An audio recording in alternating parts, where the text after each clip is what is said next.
معاملہ یہ تھا کہ جو سلسلہ تھا بقائے نسل انسانی، افزائش نسل انسانی اور فروغ نسل انسانی کے لیے، وہ یہ تھا کہ چونکہ ایک ہی باپ کی اولادیں تھیں تو جب ولادت ہوتی تو ایک بیٹا اور ایک بیٹی پیدا ہوتی،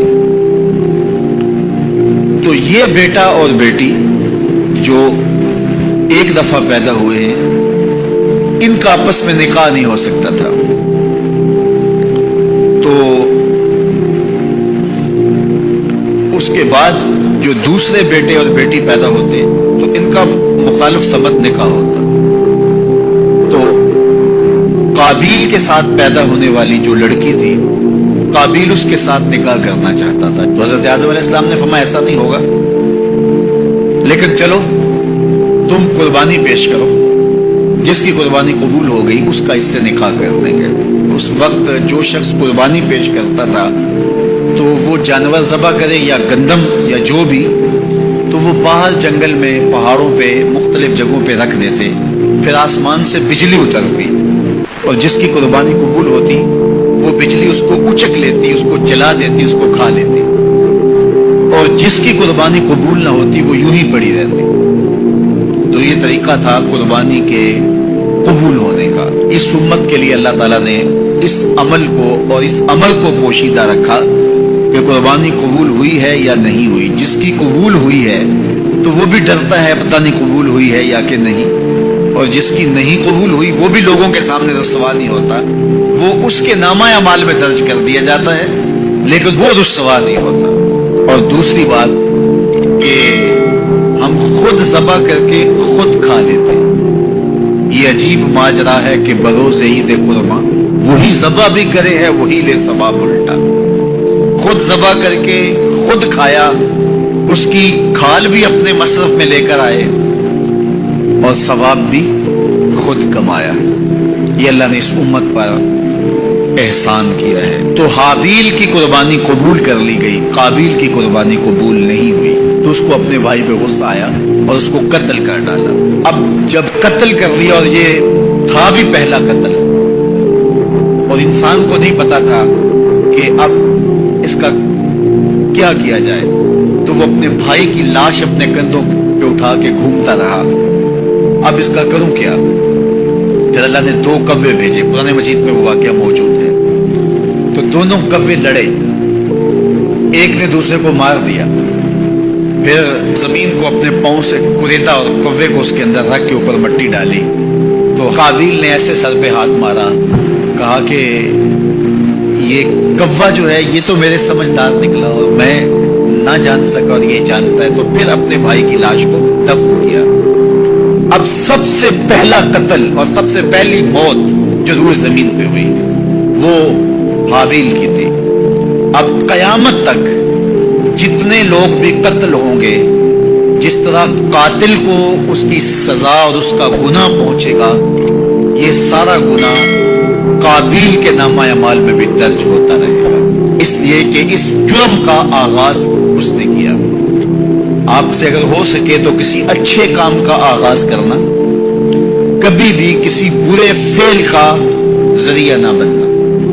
بعض کا ہوتا ہے ایک شخص کوئی ایسا کام کرتا اس کی دیکھا دیکھی سارے لوگ کرنے لگ جاتے ہیں، اگر وہ اچھا ہوتا ہے تو اچھائی پھیلنے لگتی ہے، اور اگر وہ کام برا ہوتا ہے تو برائی پھیلنے لگتی ہے۔ تو انسانی فطرت ہے کہ وہ دیکھے دیکھے کام کرنے لگ جاتے ہیں۔ تو میں آپ کو یہ کہوں گا کوئی بھی عمل ہو تو آپ کبھی بھی کوئی کام کرنے سے قبل یہ ضرور سوچیں کہ میرے کسی عمل کے تتبع سے کہیں جو ہے وہ میرے ذمے میرے کھاتے کو ایسی چیز نہ آ جائے۔ اور اگر کوئی اچھائی ہے تو وہ حضور نے ایک دفعہ فنڈ مانگا تو ایک شخص نے کھڑے ہو کر کے کچھ پیش کیا تو اس کے دیکھا دیکھی باقی لوگ بھی شامل ہو گئے، تو حضور نے اس وقت فرمایا تھا تاریخ ساز جملہ، من سنّا فی الاسلام سنتن حسنتن فلہ اجرھا، جس نے اسلام میں کوئی اچھا طریقہ رائج کیا تو اس کو اس کا اجر نصیب ہوگا، اور پھر اس کے دیکھا دیکھی جس نے بھی عمل کیا ان کا اجر بھی اس کے کھاتے میں لکھا جائے گا، اس کا اجر ختم کیے بغیر جس نے بعد میں کیا ہے پہلے شخص کے کھاتے میں بھی درج ہوتا ہے۔ میرے حضور کا ایک فرمان ہے کہ خیر کی چابی بنو اور شر کا تالا بنو. یہ کتنا جامع نسخہ ہے. خیر کی چابی بنو, خیر کو کھولنے والے بنو, اور شر کا تالا بنو. کچھ لوگ شر کی چابی بنتے ہیں اور خیر کا تالا بنتے ہیں. تو ہمیشہ اپنی زندگی میں کوئی بھی عمل کرنے سے قبل, وہ چھوٹے سے چھوٹا ہو یا بڑے سے بڑا ہو, آپ دیکھیں کہ اس کے معاشرے کے اوپر کیا اثرات مرتب ہوتے ہیں. آپ گلی سے گزرتے ہوئے کوئی پتھر کا ٹکڑا اٹھا کے ایک طرف کر دیتے ہیں تو آپ کے دیکھا دیکھی کئی اور لوگ بھی پتھر کے ٹکڑے اٹھانے لگ جاتے ہیں تو پوری گلی صاف ہو جاتی ہے. اور آپ اشارے پہ کھڑے ہیں اور اشارہ توڑ دیتے ہیں تو سارے لوگ جو ہے وہ پہلے جھجک رہے ہوتے ہیں, اور آپ نے اشارہ توڑا تو پھر ساری ٹریفک آپ کے پیچھے چلی گئی. اس اشارہ توڑنے کا گناہ جتنا بھی ہے, اس کا جو بھی لیول ہے, جس طرح آپ کو ملا اور بعد میں جو آنے والے, وہ سب کا گناہ آپ کے کھاتے میں بھی گیا, اس لیے کہ ریت آپ نے ڈالی ہے, باقیوں کو حوصلہ آپ نے دیا ہے. اس طرح بہت ساری چھوٹی چھوٹی باتیں ہیں جو اپنی زندگی کے اندر آپ خود غور کر سکتے ہیں. تو کسی کو گالی بھی نہ دیں اور جو ہے وہ کسی گناہ کا سبب اور ذریعہ کبھی نہ بنے.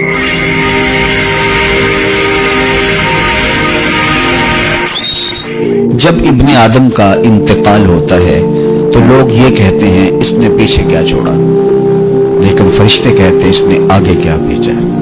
دنیا پہ اس موضوع پہ بات چھڑی ہوتی ہے, اس کی جائیداد کتنی, اس کے بنگلے اور کوٹھیاں کتنی ہیں, اس کا بینک بیلنس کتنا ہے, کتنی فیکٹریاں چھوڑ کے گیا ہے.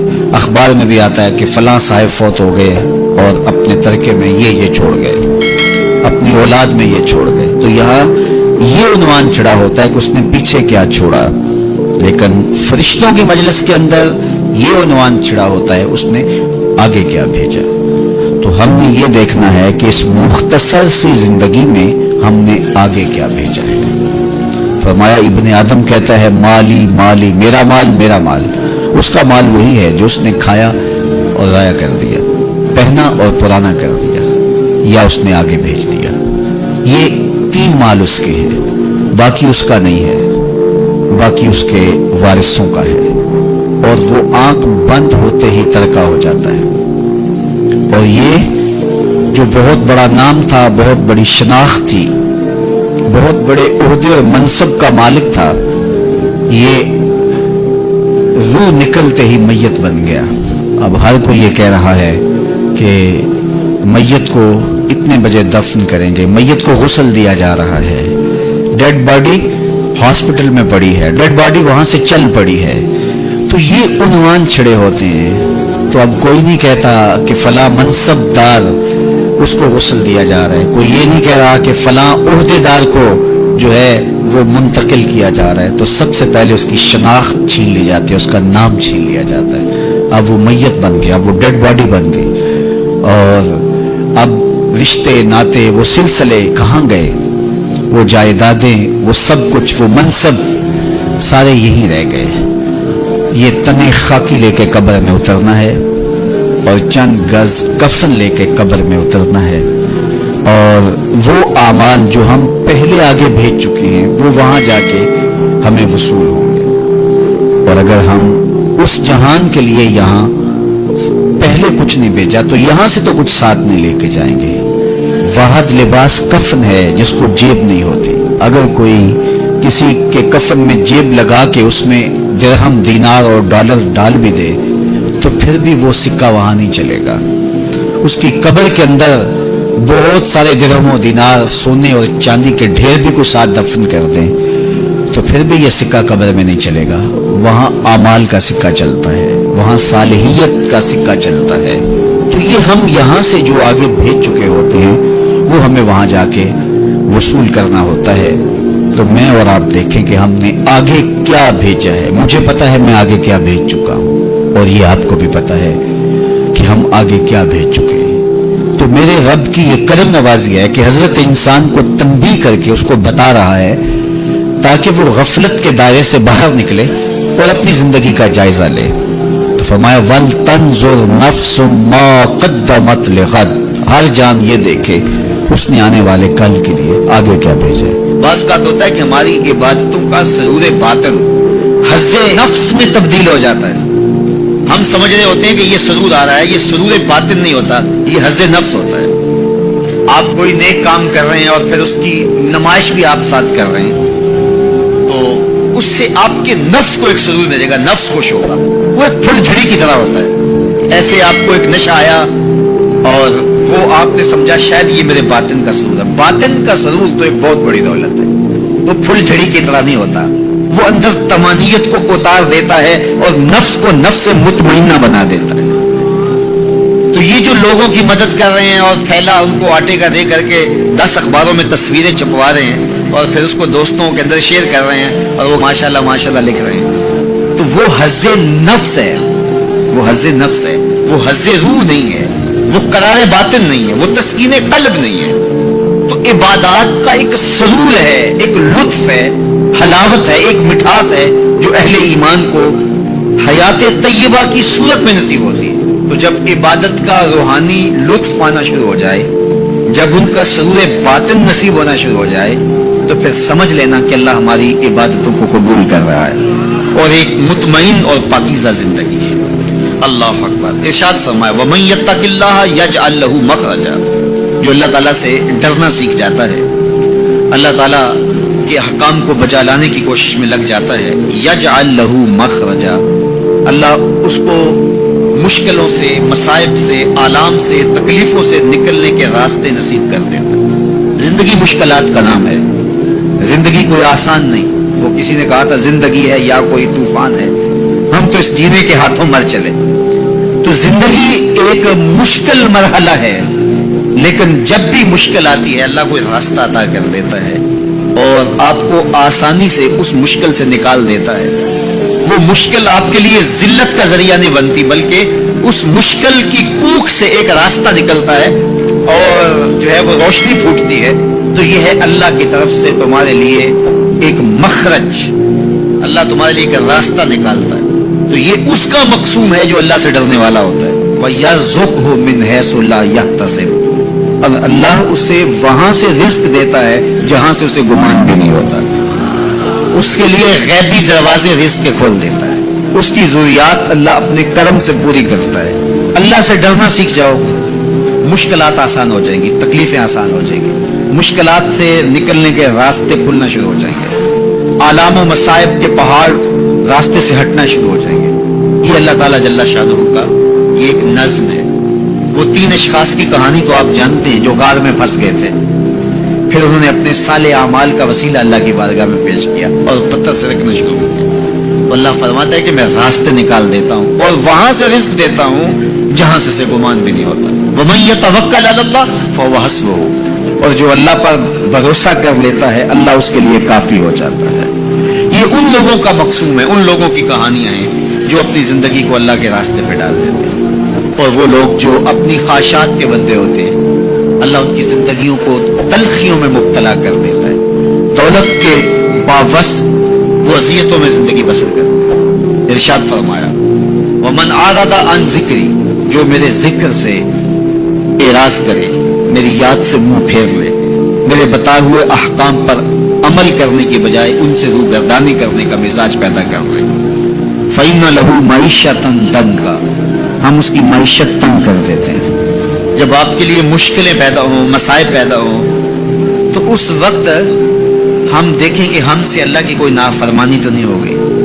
جب اس کی نافرمانی ہوتی ہے تو پھر آپ پر مشکلات آتی ہیں، آپ کی معیشت تنگ ہوگی، آپ کی اولاد نافرمان ہونا شروع ہو جائے گی، آپ کے معاملے پیچیدہ ہونے شروع ہو جائیں گے، لوگوں سے الجھاؤ پیدا ہونے شروع ہو جائیں گے، اور مخلوق خدا سے آپ کی دوریاں اور جو ہے وہ لوگوں کے دلوں میں آپ کے لیے نفرت کے جذبات پیدا ہونا شروع ہو جائیں گے۔ یہ دلیل ہے کہ آپ سے کوئی ایسی بات ہوگی جس سے آپ کا رب آپ سے ناراض ہے، اور جب آپ کا رب آپ سے راضی ہوتا ہے تو آپ کے لیے راہیں کشادہ ہونا شروع ہو جاتی ہیں، راستے کھلنا شروع ہو جاتے ہیں۔ اس لیے مشکلات میں اللہ تعالیٰ کی طرف رجوع کریں۔ قرآن مجید میں دوسرے مقام پہ ارشاد فرمایا من کان فی ھذہ اعمی فہو فی الآخرۃ اعمی واضل سبیلا، جو اس دنیا میں اندھا رہا کل قیامت کے دن بھی وہ نابینا اٹھایا جائے گا۔ دنیا میں اندھا رہنے سے کیا مراد ہے؟ اس نے اپنے مقصد زندگی کو ہی نہ سمجھا. 60 سال کی، 70 سال کی، 50 سال کی زندگی عطا کی گئی تھی. یہ زندگی کیوں عطا کی گئی ہے؟ وہ منصوبہ بندی اس دنیا کی زندگی کے لیے تو کرتا رہا. سویر سے شام تک، شام سے سویر تک لگا رہا جی میں اپنا مستقبل ٹھیک کر رہا ہوں. 18 19 20 سال تک اس نے پڑھا، دن رات محنت کی، پھر اس کے بعد ڈپلومے کیے، اس کے بعد اس نے ہنر سیکھا، پھر کاروبار میں آیا، دن رات ایک کر دیا، خوشیاں چھوڑی، شادیاں چھوڑی، دوست چھوڑے کہ بس میں اپنا مستقبل بنانا ہے. 30 سال کی زندگی میں اس کا مستقبل سیدھا ہوا. 45 سال کی زندگی میں بیماریوں نے حملے کر دیے. 50 سال کی زندگی میں انتقال کر گیا. 15 سال کا مستقبل تھا اس کا، جس کے لیے اس نے جو ہے وہ 35 سال 40 سال صرف کی ہے. یہ تھا اس کا ٹوٹل مستقبل. کسی کا 20 سال کا مستقبل ہوگا، کسی کا 30 سال کا ہوگا، لیکن وہ مستقبل کو بھول گیا جس کا ایک دن 50,000 سال کا ہے. 50 سال کا نہیں، 50-100 سال کا نہیں. قرآن بتاتا ہے 50,000 سال کا ایک دن، پھر نہ ختم ہونے والی زندگی. میاں صرف اس زندگی کو مقصود تو وہ سمجھے جس کا آخرت کا عقیدہ نہیں ہے. جو یہ یقین رکھتا ہے اللہ رسول پر، اس کو جو ہے وہ کامل یقین ہے، اور قرآن مجید پر اور حدیث طیبہ یہ بتائے ہوئے ضابطے اس کو مستحضر ہیں، اور وہ جانتا ہے کہ آخرت ہے، ہم اعمال کی جواب دہی کے پابند ہوں گے. یہ دنیا آخرت کی کھیتی ہے، بوائی کا موسم ہے، آخرت کٹائی کا موسم ہے. تو وہ کیسے آخرت سے غافل رہ سکتا ہے؟ تو اگر وہ اس دنیا کی زندگی کو سمجھا نہ اور نابینا رہا تو کل قیامت کے دن بھی نابینا اٹھایا جائے گا. وَأَضَلُّ سَبِيلًا، یہ بھٹکا ہوا شخص ہے جس کو مقصد زندگی سے ہی آگے ہی نہیں ہے. ہمیں پیدا کیوں کیا گیا، ہم آئے کیوں؟ تو میاں ہم اس دنیا پر آئے ہیں تو ہمارے آنے کا کوئی مقصد تھا، مدعا تھا. اس مدعا کو حاصل کرنے کے لیے ہمیں دن رات کوشاں رہنا چاہیے. استغفار کریں، تقوی کے خوگر ہو جائیں، شکر کرنے کی عادت ڈالیں. جو شکر کرتے ہیں اللہ تعالیٰ ان کو اور زیادہ عطا فرماتا ہے. اس طرح دوسروں کی پریشانیاں دور کریں، اللہ آپ کی پریشانیاں دور کرے گا. بانٹنے کا مزاج پیدا کریں. آپ کے پاس جو بھی ہے بانٹ دیں. علم ہے تو بانٹیں، خوشیاں ہیں تو بانٹیں. آپ کے پاس دولت ہے تو لوگوں کے دکھ اس دولت سے دور کرنے کی کوشش کریں. جب آپ بانٹنا شروع کر دیں گے تو آپ کا رب آپ کو عطا کرنا شروع کر دے گا. جو آپ نے دیا ہے، جو بانٹا ہے، وہ بھی آپ کا نہیں تھا، وہ بھی تمہارے رب نے تمہیں دیا تھا. لیکن اس کے بدلے میں جو عطا کرے گا، اللہ اکبر. کسی نے کہا کتنا دینا چاہیے؟ تو کہا اگر تم گن گن کے دیتے ہو تو پھر ایسے ملے گا، اگر بے حساب دیتے ہو تو وہ بھی بے حساب عطا کرے گا. وہ کسی زمانے کے اندر کنویں سے زمینوں کو سیراب کیا کرتے تھے. کنویں سے پانی نکال کر کے سیرابی ہوتی تھی. بعد میں یہ ٹیوب ویل آ گئے. تو میرے بزرگ فرمایا کرتے تھے کہ کنویں جا کے دیکھو، ان کا پانی بہت نیچے چلا گیا اور بہت گدلا ہو گیا. ان کا پانی تو شفاف تھا اور وافر اور فراواں تھا، اب گدلا ہو گیا اور بہت نیچے چلا گیا. تو فرمایا کرتے تھے کہ جب یہ کنویں اپنا فیض باہر دیتے تھے، نیچے سے چشمے پھوٹتے تھے، سوتے پھوٹتے تھے اور اللہ ان کو عطا کرتا تھا. جب انہوں نے باہر دینا چھوڑ دیا تو اللہ نے بھی ان کو عطا کرنا چھوڑ دیا. اس لیے تم اگر دیتے رہو گے تو سوتے پھوٹتے رہیں گے، کبھی ختم نہیں ہوگا. اس لیے اللہ کی راہ میں بانٹنے کا مزاج پیدا کرو جو آپ کے پاس ہے. اللہ اکبر. میرے حضور نے تو فرمایا کہ تم راستے سے گزرتے ہوئے کوئی چیز جو راستے میں رکاوٹ بن رہی ہو اس کو راستے سے ہٹا دو تو یہ بھی صدقہ ہے. اور کچھ نہیں کر سکتے، کسی کو ہنس کے مل پڑو، مسکرا کے کسی سے بات کر لو تو فرمایا یہ بھی تمہارا صدقہ لکھا جائے گا. یہ نیکی بھی چھوٹی نہ سمجھنا، یہ بھی بہت بڑی نیکی. تو جو آپ کے پاس ہے وہ بانٹو تو انشاءاللہ آپ کو اللہ اور عطا کرے گا، اور زندگی کے اندر ایک تمانیت کا نور اور ایک اجالا پیدا ہوگا. اللہ جل شانہ ہم سب کو خوشگوار، مطمئن، پاکیزہ اور خوبصورت زندگی کا نور عطا فرمائے. اللہ تمہاری صورتوں کو نہیں دیکھتا، اللہ تمہارے مالوں کو نہیں دیکھتا کہ کون کتنا خوبصورت ہے، کس کے پاس کتنی دولت ہے. نہ تمہاری صورتیں دیکھتا ہے، نہ تمہارے بنگلے دیکھتا ہے، نہ تمہاری جائیدادیں دیکھتا ہے، نہ تمہارا بینک بیلنس دیکھتا ہے. اسے تمہاری صورتوں سے غرض نہیں ہے، اسے تمہارے اموال سے سروکار نہیں ہے. وَلَٰكِن يَنظُرُ إِلَىٰ